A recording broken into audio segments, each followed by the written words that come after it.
Rieccoci insieme a un'altra intervista, un argomento molto interessante, riguarda gli addetti ai lavori del settore della sanità. In modo particolare puntiamo il faro nel territorio padovano. Siamo collegati con Alessandra Stivali, segretaria provinciale Funzione Pubblica CGIL Padova. Ben arrivata qui con noi, segretaria. Ben ritornata dopo un po' di tempo. Allora, qual è la situazione degli, tra virgolette, addetti ai lavori, coloro che hanno lavorato sempre praticamente nel settore della sanità in un momento anche così particolarmente difficile e hanno attraversato dei momenti anche altalenanti e adesso sono un po' nello sconforto. Cos'è successo? Quali sono gli step che voi affrontate in modo particolare e su che cosa è bene puntare l'accento e l'attenzione?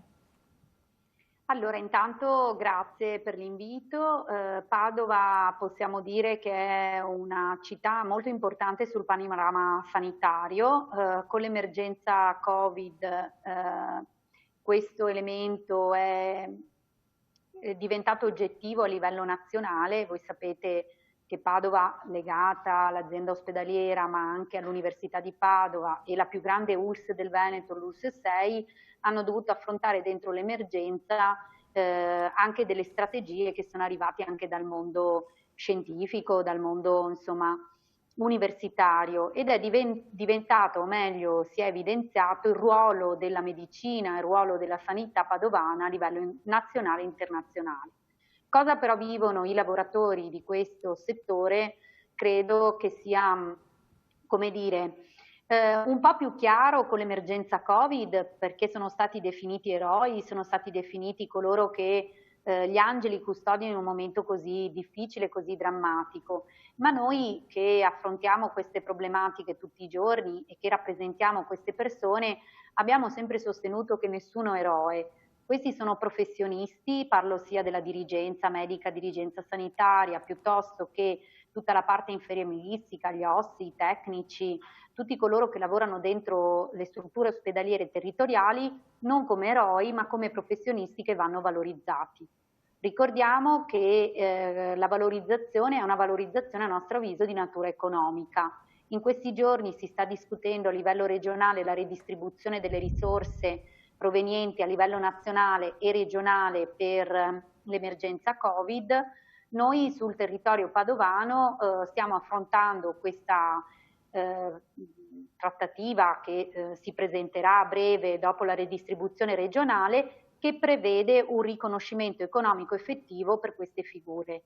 Tenendo conto, però questo lo dico anche tra virgolette in una cronicità della situazione Covid, perché non siamo più in un'emergenza, ricordiamoci, siamo dentro una pandemia che va gestita e su cui dobbiamo convivere, sulla quale dobbiamo convivere tutti i giorni.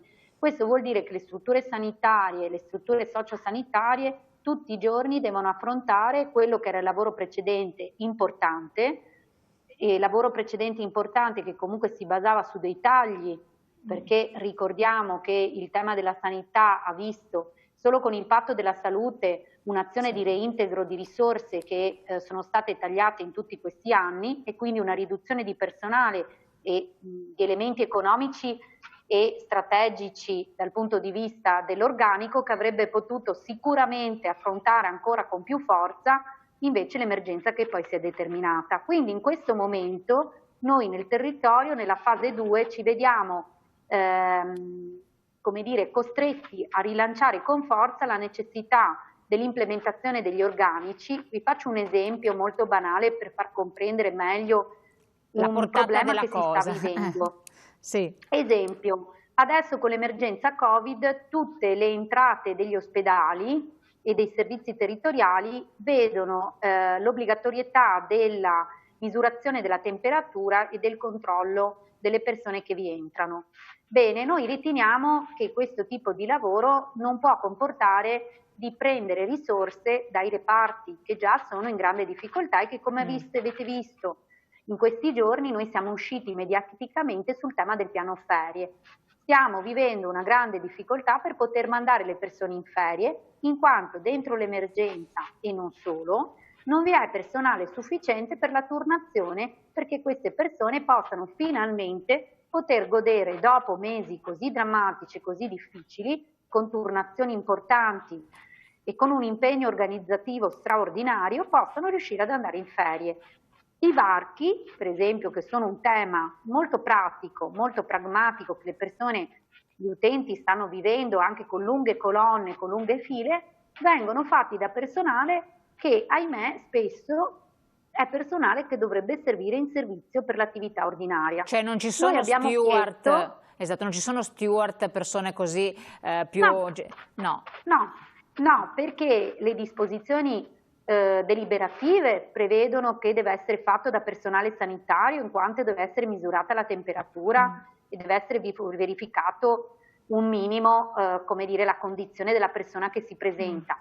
Ma il problema è che noi diciamo, bene, ma che questo lavoro venga fatto con un potenziamento, perché proprio notizia di questi minuti, questo lavoro ad oggi viene fatto da persone che hanno limitazioni. Quindi persone con delle difficoltà, anche fisiche pregresse, quindi sanitari che comunque avevano situazioni pregresse di limitazioni, che si mettono e che vengono messi ai varchi. Questa è per esempio una problematica che noi riteniamo una problematica che deve essere affrontata diversamente, con collaborazioni con soggetti esterni o piuttosto con l'implementazione delle risorse. L'altro elemento che vi dicevo, per esempio sull'azienda ospedaliera di Padova, c'è il grande tema delle risorse umane anche per il piano ferie. È uscito, vi dicevo, in questi giorni la nostra denuncia sul tema della necessità di avere maggior personale per far fronte a una turnistica importante. Ricordiamo che questo è un hub di terzo livello dove vengono fatte azioni programmatorie non solo di emergenza, operatorie importanti, che possono essere fatte solo qui, e però il personale non è sufficiente. L'altro elemento su cui noi stiamo discutendo, poi... Ecco, aspetti che le interrompo su questa questione qua perché è importante. Sì. Quindi non possono stabilire il periodo delle ferie, ormai siamo arrivati praticamente a giugno, ma questo non è di facile soluzione, perché trovare altre persone, qualora non ce ne fossero, non è che lo fai nel pubblico con grande facilità. Quindi, ma infatti noi questa cosa l'avevamo posta da molto tempo. Quello che noi rivendichiamo nel sistema sanitario è che il sistema sanitario per definizione è un volano economico, non è una spesa, è un investimento, e quindi il fatto che ora ci troviamo dentro l'emergenza Covid, che a nostro avviso non è più emergenza ma è purtroppo una convivenza, a dover ristabilire un'idea di iniezione di personale, è da anni che lo diciamo, non serviva il Covid per scoprire che non abbiamo un numero sufficiente di personale per affrontare situazioni anche di questa natura. Quindi, come dici tu, giustamente non lo affronti a giugno per agosto, ma quello che noi rivendichiamo è che non si può arrivare sempre all'ultimo secondo per definire, scusate, un incremento di organico che è necessario, doveroso, più dell'ossigeno. Non riesco adesso, scusate perché mi stavano chiamando. Detto ciò, quello che noi stiamo dicendo fortemente è che bisogna avviare un'attività di natura programmatoria anche nelle assunzioni, perché l'altro problema grande, Elena, se posso, è l'autunno. Il grande tema dentro questa pandemia è il ritorno della stagione autunnale, dove purtroppo, speriamo di no, ma vi potrebbero essere delle forti ricadute e delle contrazioni sul sistema sanitario, perché le persone potrebbero ricominciarsi ad ammalare fortemente. E quindi non c'è solo tutto il tema della prevenzione, ma c'è anche il tema di trovarsi preparati a una possibile seconda emergenza. Ecco, proprio per fare informazione a chi non è del settore o anche a chi è dentro, però magari una notizia, non erano state previste nuove figure comunque di cui si era parlato, anche giovani che specializzandi appena laureati che avrebbero dovuto integrare e comunque dare una mano, e quindi il problema riguarda anche i medici o soltanto il personale infermieristico? Qual è? C'è una distinzione No, il problema della carenza di organico è strutturale. Le persone che sono state assunte in emergenza Covid sono andate ad inserirsi dentro delle criticità già presenti. Non so come spiegarvi, nel senso che l'aumento di personale si è inserito in una cronicità di carenza che già era presente, quindi non sono andati ad incrementare, ad aumentare e potenziare, sono andati a, come dire, ad inserirsi in carenze che prima erano già presenti. Posso farvi un esempio molto, molto semplice: le terapie intensive, sì. piuttosto che tutto quello che è stata la malattia infettive. In azienda ospedaliera sono stati trasferiti e hanno ruotato circa 400 personale del comparto per andare ad integrare e potenziare quelle strutture che erano in carenza. Ok, quindi questo non è... sono neoassunti, sono persone che già lavoravano qui, che sono state riorganizzati i reparti, dai reparti Covid, dalle rianimazioni, tutta la parte degli infettivi, per arginare la necessità di implementazione. Il personale in più che è stato assunto è stato personale che si è inserito in una carenza già pregressa. Quindi per sopperire i buchi, insomma, che si erano venuti a creare. C'è poi l'altra questione che è mi sembra abbastanza importante, che avete sottolineato relativamente a quello che delle schede ospedaliere a seguito del 13 marzo 2019 sono state assunte nuove schede ospedaliere. La struttura del Sant'Antonio ha subito una trasformazione, praticamente è entrata sotto un altro tipo di dirigenza, per intendersi, mi corregga. E che cosa è successo al personale che si aspettava e che in realtà unilateralmente sembra essere stato cambiato? Allora, il Sant'Antonio è stato sottoposto a una cessione di ramo d'azienda che ha visto il Sant'Antonio passare dall'ULSS 6 all'azienda ospedaliera. Cosa vuol dire in due parole questo? Cosa vuol dire questo? Perché tanti non l'hanno mica... Che il Sant'Antonio non è più un ospedale della rete ospedaliera dell'ULSS 6, quindi dell'azienda ULSS territoriale con vocazione sociosanitaria, ok? Ma è entrata a far parte dell'azienda ospedaliera universitaria, che per definizione, come vi dicevo prima, ha una vocazione di terzo livello. Quindi non si occupa solo di attività come dire, legata alle persone del territorio padovano, ma ha una vocazione nazionale e anche internazionale, perché qui vengono fatte operazioni e attività di terzo livello per cui arrivano persone da tutta Italia, anche fuori Italia.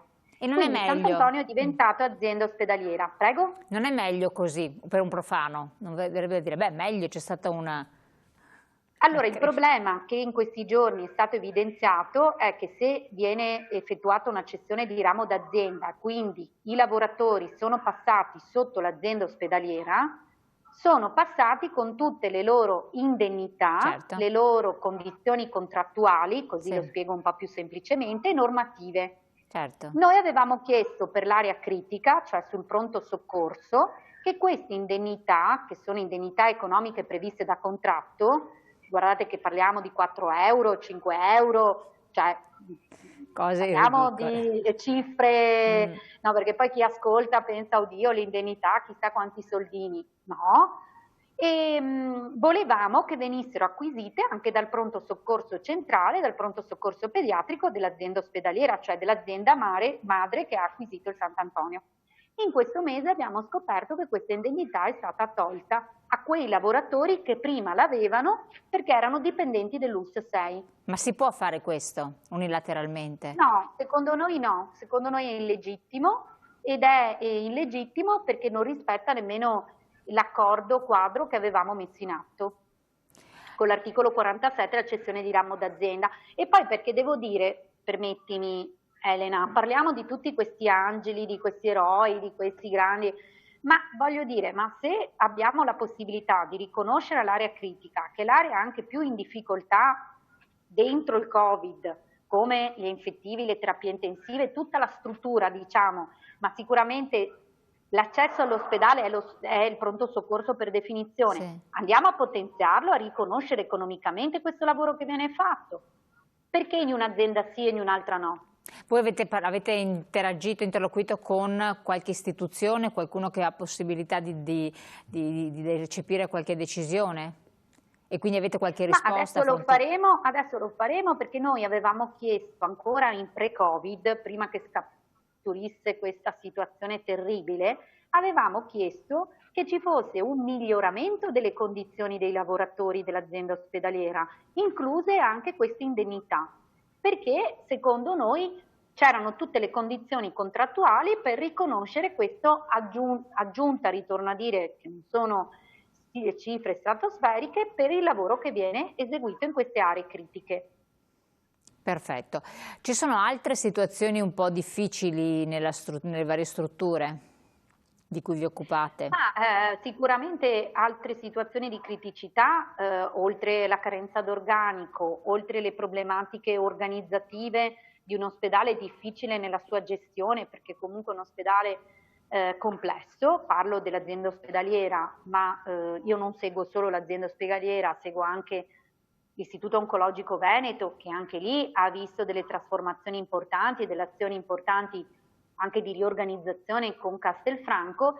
A mio avviso un altro grande problema che il mondo della sanità vive è sicuramente quello del riconoscimento di natura economica. Abbiamo un contratto che è scaduto nel 2018, adesso speriamo si riapra la stagione contrattuale. Certo è che economicamente un infermiere medio prende 1.300 euro, 1.400 euro, questi sono gli stipendi, tenendo conto che poi le strutture come l'ULSS 6 e l'azienda ospedaliera di Padova vivono una perequazione economica contrattuale diversa dalle altre strutture della Regione Veneto. Perché questo? Questo perché ci sono fondi accessori così definiti, cioè il salario accessorio che è quello aggiuntivo aziendale, inferiore rispetto ad altre ULSS. Non so se l'hai mai ascoltata questa discussione, che sia un medico che un infermiere dell'azienda ospedaliera di Padova prende un 30% in meno rispetto a un infermiere e un medico dell'azienda ospedaliera di Verona. Perché? Perché i fondi contrattuali di secondo livello dell'azienda ospedaliera di Verona sono più alti di quelli di Padova. Noi stiamo facendo una battaglia su questo, stiamo facendo una battaglia. Ma dal punto di vista amministrativo, di contabilità, eccetera, non c'è l'azienda zero che dovrebbe essere unica a livello regionale? Allora, l'azienda zero si occupa degli acquisti e dell'uniformità di tutta una serie di servizi che le aziende devono mettere in atto, ma non si occupa di fondi accessori. Anzi, se io posso così dare un elemento sull'accordo di azienda zero, voi sapete che per la costituzione di azienda zero sono stati chiesti risorse economiche alle singole ULSS e alle singole aziende ospedaliere del territorio. Quindi sono state depauperate economicamente per costituire azienda zero. Ecco, un po' magari se voi avete avuto anche l'opportunità di confrontarvi con altre USL del territorio regionale, ci sono punti di forza per quel che riguarda l'USL di Padova o punti di debolezza particolari, oltre a questo qui della percezione di reddito, che non è poca cosa, perché per il singolo, quando si parla anche di pochi soldi, anche sono rilevanti, insomma, per la qualità della vita e per compensare lo sforzo fatto. Ma ci sono altre criticità? Ma io penso che intanto io penso che il sistema Veneto è un sistema che deve essere tutelato e valorizzato per una sua caratteristica, che è l'integrazione sociosanitaria. So che è un tema difficile, so che è una parola un po' complicata, ma vuol dire che il rapporto tra l'ospedale e i servizi territoriali è un rapporto molto importante e deve essere di grande valorizzazione della rete territoriale. Lo abbiamo visto col Covid. Sì. Il Covid è penetrato con meno difficoltà e ha creato vittime e disagi con maggiore difficoltà, dove non c'era un servizio territoriale di presa in carico legata alla persona fuori dall'ospedale. Non so come spiegarla più semplicemente, nel senso che dove il territorio funziona bene, dove i servizi arrivano nelle case delle persone e riescono ad accoglierle e a seguirle, per esempio in una patologia come questa, per evitare che vengano ricoverate in modo massiccio, ovviamente dove serve vanno ricoverate, ma dove possono essere curate presso il domicilio, deve essere potenziato in questo senso. E quando noi, se ti ricordi qualche anno fa, penso c'eri anche tu a un'iniziativa dove dicevamo più territorio meno ospedale. Sì. Cosa volevamo dire? Un ospedale molto specializzato, all'avanguardia, all'altezza delle sfide della sanità e della presa in carico della salute delle persone, ma un territorio che affronta la cronicità. Ecco, noi vorremmo che la salute delle persone volesse dire benessere, benessere proprio psicofisico e non sanitarizzazione del sistema, cioè come dire, la presa in carico quando le persone si ammalano. Assolutamente. Questo il Covid ce lo dovrebbe spiegare, ce l'ha spiegato bene, insomma. Infatti, no, ma infatti è stata la differenza rispetto al sistema Lombardia, dove al contrario ci sono ottime strutture, però tutto centralizzato e quindi sul territorio si sono mostrate anche le lacune, quindi si spera che questo possa essere di sprone ad accentuare la peculiarità di una sanità anche territoriale molto, molto buona, insomma, efficace e buona assolutamente, questo sì. Allora Alessandra Stivali, siamo giunti al termine. Prossima attività che svolgerete, siete sempre comunque in azione, ma su che cosa puntate? Allora, noi stiamo lavorando assolutamente per, come vi dicevo, l'integrazione dei fondi contrattuali, la possibilità di fare un buon accordo sul territorio, visto già gli accordi regionali che si sono attivati per il Covid, quindi poter redistribuire queste risorse in modo tale che tutte le persone possano avere comunque un ristoro, un minimo di ristoro dopo questo lavoro importante, e poi vorremmo che il sistema sanitario fosse pronto e imparasse fortemente da questa grande pandemia e quindi un incremento di organico e di presa in carico sempre maggiore delle persone, non quando purtroppo le situazioni scoppiano, ma in via preventiva. Cioè noi pensiamo che la prevenzione sia l'elemento determinante per la salute delle persone, anche purtroppo in emergenze del genere. Assolutamente. Grazie mille Alessandra, grazie del buon lavoro perché so che ce n'è da fare. Abbiamo Alessandra Stivali, segretaria provinciale Funzione Pubblica CGIL Padova, che ci ha supportato, ci ha fatto entrare anche in quest'ambito. Ci risentiremo, speriamo che qualcosa sia migliorato anche per i lavoratori che voi seguite. Posso aggiungere una cosa, sì, che certo, semmai ne parleremo quando potremmo.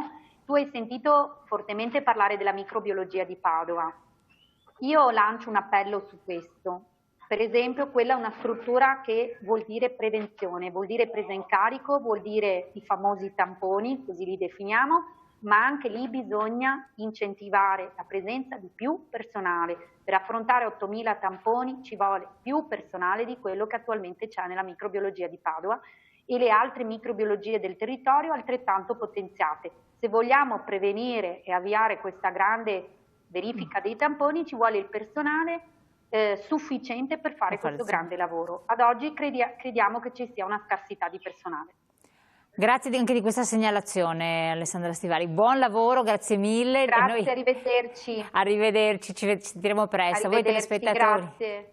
Grazie ancora. A voi vi lascio la pubblicità, poi anche noi ci rivediamo tra poco per un'altra intervista.